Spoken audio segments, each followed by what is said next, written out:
All right, guys, I want to welcome you today and thank you for coming out to Teaching the Mechanics of the Major League Pitcher.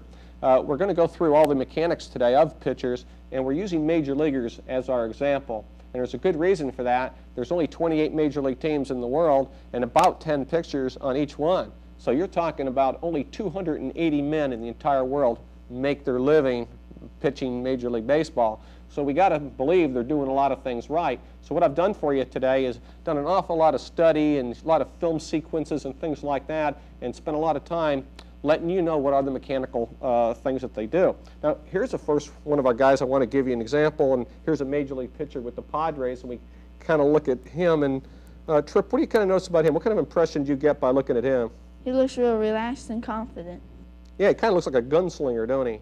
That's one thing I noticed about these guys, and I have a lot of respect for them. And I'll tell you, to go out there with the pressure there is in modern-day baseball, and they just kind of give you that look. Maybe he's kind of nervous with ESPN and 50,000 people in the stands, but you'd never know it. And that kind of bothers those hitters a little bit when you have that look in there. Another thing, even if you do get a good hit or a home run off those guys and a couple runs score, you notice they never really, very seldom show any emotion. They kind of keep themselves under control, so they're kind of what I call kind of a gunslinger effect. So a lot of you guys have come to class today, and I want to kind of let you know what to expect in class.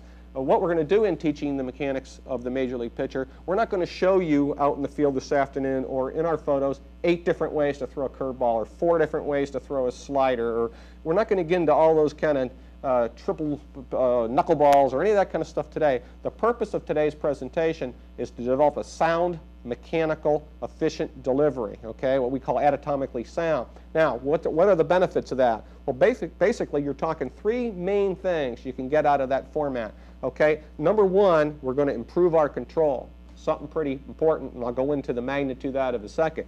Number 2, you're going to increase your velocity, and I know you all like that. You're going to be picking up a little more pop on your fastball.